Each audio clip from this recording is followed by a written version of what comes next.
दी media times में आपका स्वागत है। छत्तीसगढ़ के अंबिकापुर में 7 दिवसीय श्रीमद् भागवत कथा के दूसरे दिन बुधवार को कथावाचक श्री अनिरुद्धाचार्य जी महाराज ने श्रोताओं को कहा कि कलयुग का चौथा स्थान मांस खाना है। अपने स्वाद के लिए किसी जीव की हत्या नहीं करनी चाहिए। मनुष्य को मांस नहीं खाना चाहिए। जो मांस खाते हैं वह निर्दयी होते हैं। उन्होंने कहा कि हमारे वेद कहते हैं कि अहिंसा परमो धर्म, किसी जीव की हत्या न करना धर्म है। अपने स्वाद के लिए किसी की हत्या करना सबसे बड़ा पाप और अपराध है। उन्होंने कहा कि जिनमें दया का भाव होता है भगवान उन्हीं पर दया और कृपा करते हैं। जो मांस खाते हैं वो हाथ उठाएंगे। उठाओ। मैया आप भी खाती हो मांस?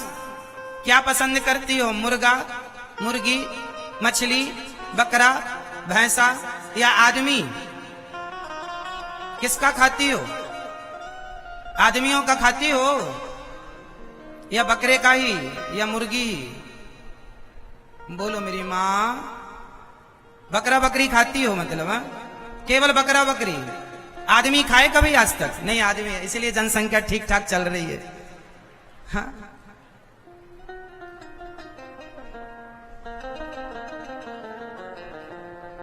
मांस खाने वालों, मेरा आपसे एक सवाल है।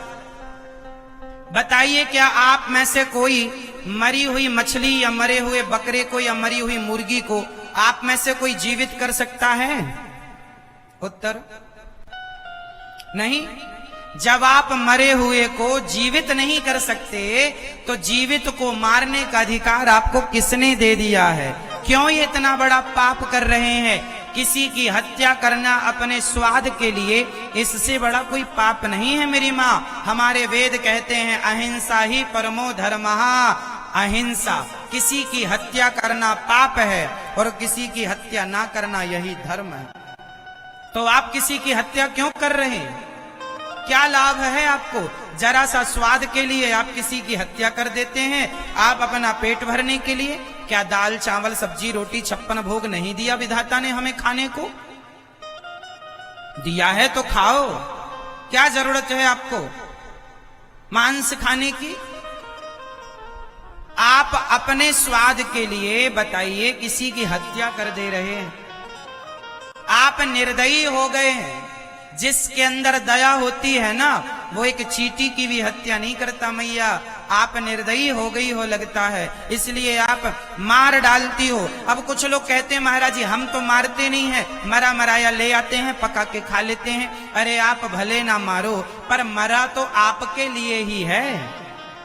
बकरा बकरी, मुर्गा मुर्गी, मछली जो भी है, आपने भले नहीं मारा पर मरा तो आपके लिए ही है। आप जैसे लोग खाने वाले ना होते तो क्यों हत्या होती जीवों की?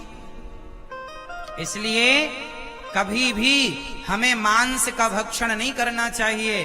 विधाता ने हमें बढ़िया अन्न दिया है, खूब खाओ और भगवान को भोग लगाकर खाया करो। किसी की हत्या करना सदा ही अपराध है। सदा गलत तो गलत ही है।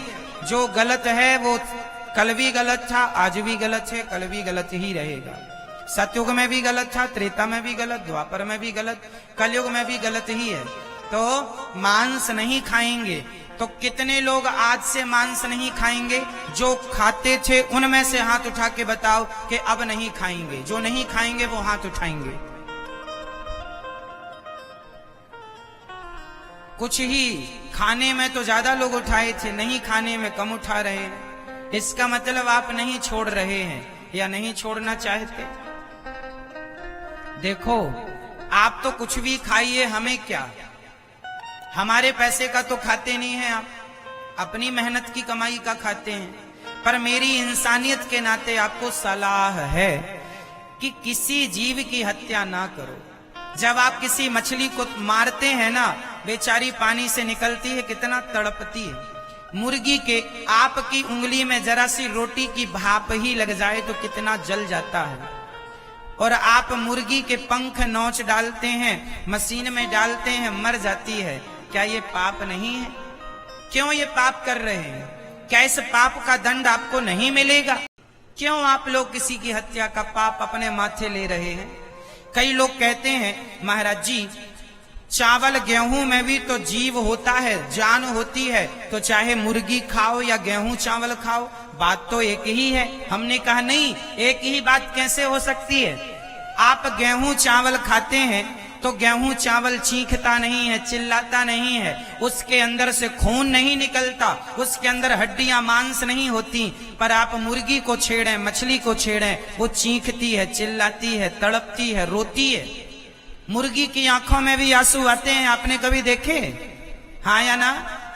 लेकिन आप तो इतने निर्दयी हो गए हैं कि किसी के आंसू दिखते ही नहीं। और बाद में फिर मत कहना जब भगवान भी तुम्हारे आंसुओं को नजरअंदाज करने लग जाएंगे, भगवान भी कहेंगे नहीं सुनना तुम्हारी, तुमने किसकी पुकार सुनी है? जब तुम्हारे अंदर दया नहीं है तो भगवान तुम्हारे लिए दया कैसे करेंगे? जिनके अंदर दया है उन पर ईश्वर दया करते हैं, जिन पर दया नहीं, जो मांस खाते हैं वो निर्दयी होते हैं,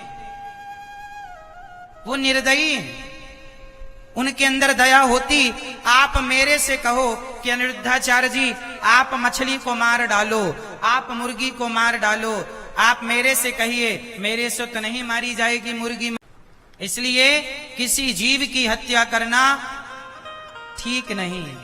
प्रार्थना मेरी हाथ जोड़कर है, अपने स्वार्थ के लिए ये पाप अपने माथे ना ला दो, बहुत बड़ा परिणाम भोगने को पड़ेगा, बहुत बड़ा दंड मिलेगा ईश्वर की ओर से यदि आप ये गलत रास्ता नहीं छोड़ेंगे तो।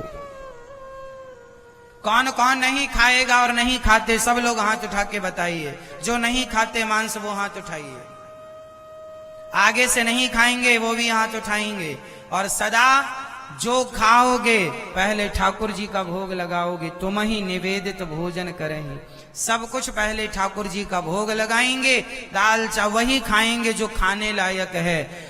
जो खाने लायक नहीं है क्यों खाना? कई लोग कहते हैं महाराज जी अंडे में प्रोटीन होता है। आजकल तो कुछ मूर्ख डॉक्टर भी ऐसे हैं जो अंडा खाने का कहते हैं कि आप अंडा खाओ। ये कुछ डॉक्टर ऐसे हैं जो आपका धर्म बिगाड़ना चाहते हैं। अरे अंडा में ही प्रोटीन होता है ऐसा नहीं है, दूध में, दालों में बहुत ज्यादा मात्रा में प्रोटीन होता है। प्रोटीन की पूर्ति आप दूध पीकर कर सकते हैं। प्रोटीन की पूर्ति आप सोयाबीन की बड़ी होती है ना, सोयाबीन की दाल खाओ, सोयाबीन खाओ, सोयाबीन के संग आप अरहर खाओ, आप जो दालें हैं है ना, मूंग इत्यादि की, इन सब में खूब भरपूर मात्रा में प्रोटीन पाया जाता है। आपको प्रोटीन की पूर्ति करना है तो दालों से कर लो, दही से कर लो, दूध से कर लो, खूब प्रोटीन मिल जाएगा।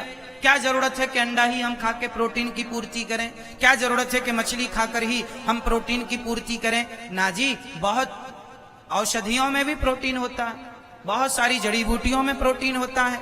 आप खाइए ना, चने में भरपूर मात्रा में प्रोटीन है, आप खाइए। परंतु अब जिसे खाना ही है उसको खाने के बहाने बहुत होते हैं, अब क्या करोगे?